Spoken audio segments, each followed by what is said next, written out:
This is a review for a Jaguar tablet from Telco-Tec. Um, this is a Jaguar, and this is a Lenovo YogaPad 8. And one thing I want to point out about the Jaguar is how slow it is in scrolling in web browsing. That's really weird. Let's see how it works here. So you see the Lenovo is scrolling instantly, and the Jaguar is lagging. So this scrolling speed is really strange because the Jaguar has a fairly fast CPU. See? So this is fairly extensive lag here, and it doesn't lag on Lenovo. Now this tablet Lenovo here, it has MTK chipset, which is fairly old and fairly slow, and this is a Rock chip, and yet this Rock chipset is it's lagging in the browser. Now this lagging aside, this Jaguar is a fairly nice tablet here. It has all the soft buttons. It doesn't have any hardware buttons at all, except for the power button on the top, which is here. Doesn't have any volume control buttons, so the volume control is done here and here. And I think it's not the best approach here, so you might want to get advice with a hardware case. It's much more convenient.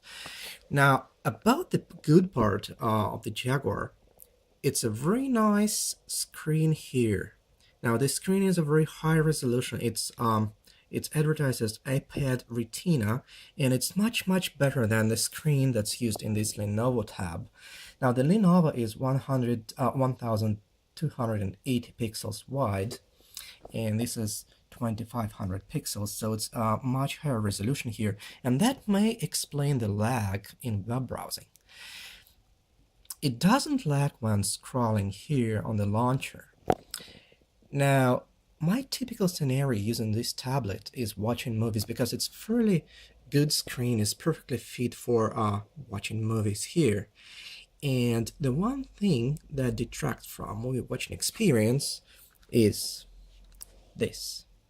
So this is the only speaker that it has here. It's located on the top part of the tablet. Now, if you are watching a movie like this, then the sound will come from this part of the tablet. And it's not a stereo sound. I believe it only has a mono or one speaker. So I don't believe it has two speakers here. Now, if you use it this way, then the sound will come from here, some from bottom right, and when holding the tablet, you'll be blocking the sound. So this is not the most convenient thing in the world for watching movies. What else can you use it for? For web browsing, it's not a perfect tablet because it's really tiresome to browse, actually, if it's so slow on scrolling. And this scrolling here, it's not slow because of the hardware, because the hardware itself is fairly fast and fairly responsive. Like you can watch movies, HD, full HD, no problem here. You can play games. So the CPU is pretty powerful, and it's powerful enough to handle web browsing. However, it still lags. And I believe the problem here is in the firmware. So the firmware can fix the lag, then it will be a perfect tablet. Now, except for the web browser and except for the movies, you can use Facebook, you can use maps, you can read books, and actually use it for reading books a lot. So this is a typical book reader here, and it has a very nice screen, as I said, this tablet. So it's perfect for reading. It's so crisp, and it's so crisp and sharp that your eyes are not getting tired from a long session of reading. Now, what else can you do? Oh, the one thing about the screen here, it doesn't flicker at any brightness. Some screens are flickering when you put the brightness lower, and this one doesn't, and this is a really great marketing feature. Now, I really didn't try it with a SIM card, but it does accept a SIM card here, although it's a really weird thing. So I have to open this window here, and you have to pull out the modem. So this is a modem here, and it's a Huawei modem. Yeah, I think you can see it here. So the Huawei modem, it takes full-size SIM cards that are inserted here, and after inserting a SIM card in the Huawei modem, you can just insert it back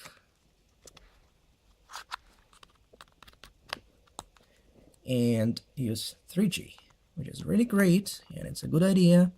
I'm not sure how many users will be confused with this particular assembly, but it's not a problem. Now the camera is here. The camera is pretty average, so I've seen much better on pretty much any phone, but you're not buying this tablet for the camera. So what is this tablet good for? I believe this tablet is good for its actually fairly high resolution screen without flickering. So the screen for this tablet is everything, and you can use, yeah, so this is the pocket, so you can read like saved web pages, and it's great for that. So you can save pages from your computer and then take this tablet to read. This tablet has a fairly large battery, and in my use it lasts for about 6 hours, and that's 6 hours of web browsing, reading, and maybe an hour and a half watching movies on YouTube online. So mostly on Wi-Fi, so this is no 3G times, it's just Wi-Fi.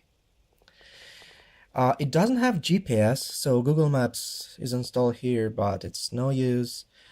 It does support hardware acceleration in MX Video Player, and I have an MX Video Player Pro. So it's hardware plus. It's supported out of the box, and it plays really great. No shuttering, no delays, no logs, really great playback. And on this screen, it's really high quality, although there are no videos on this high quality, but still, you have it here. You can read news for sure, and it's a really great reading news because of its really high resolution display. It doesn't lag here on the most part, so there is a small lag, but it's nowhere as big as on web pages. And yeah, you can use news here, so it's really handy for reading news. What else? It's fairly fast. The Antutu score is 22,000. You can play most games. I don't play games, so I can't comment on that. Other than that, it's just that. I'm not sure if this one is ready for prime time though, because in all honesty, it's a Chinese tablet, and it's designed in China, and it's fairly unbalanced. Unbalanced by the meaning it has a really great screen, and it has substandard video accelerators, which is a Mali 400. I don't think it can handle the screen as high resolution as this, so maybe this is why it lacks in web browsing. Now it has a fairly great screen, fairly big, but it doesn't have speakers to match it. Like this one, I believe it's just a mono speaker despite the two holes in here. And the sound is definitely small, teeny, and not very loud, so you can't really use it for watching movies without headphones. The headphones work though. Another gripe here is the charger. The charger is here, and it's a proprietary plug. This proprietary plug, it's round, and it's inserted here for charging. Now this tablet can also be charged from a micro USB, although charging from micro USB is much slower than charging here.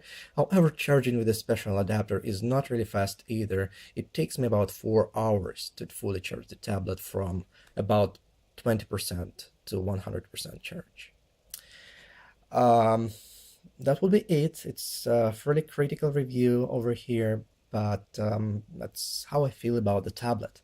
It's a pretty low-end device, except for the screen, which is a really high-quality screen, but you really can't compete with devices such as Lenovo. Like this one is here, it has a weaker CPU, lower resolution screen, but it's really smooth and polished. So you can use it for fast web browsing, playing games in this low resolution. This high resolution screen is little used if you can't use it in fast video games and fast browsing. Another thing about the screen here, so you can compare these two screens, and this one is much deeper black.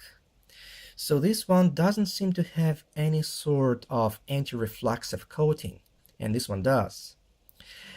The Tiger comes with films, with protective films, actually two protective films on top, and the protective films do not have any kind of oleophobic coating. So I had to remove both films to get to the actual glass, and the glass here does have oleophobic coating, which is really smooth, really great, and wipes with a cloth really nice. I think that concludes my review, and thank you for your time.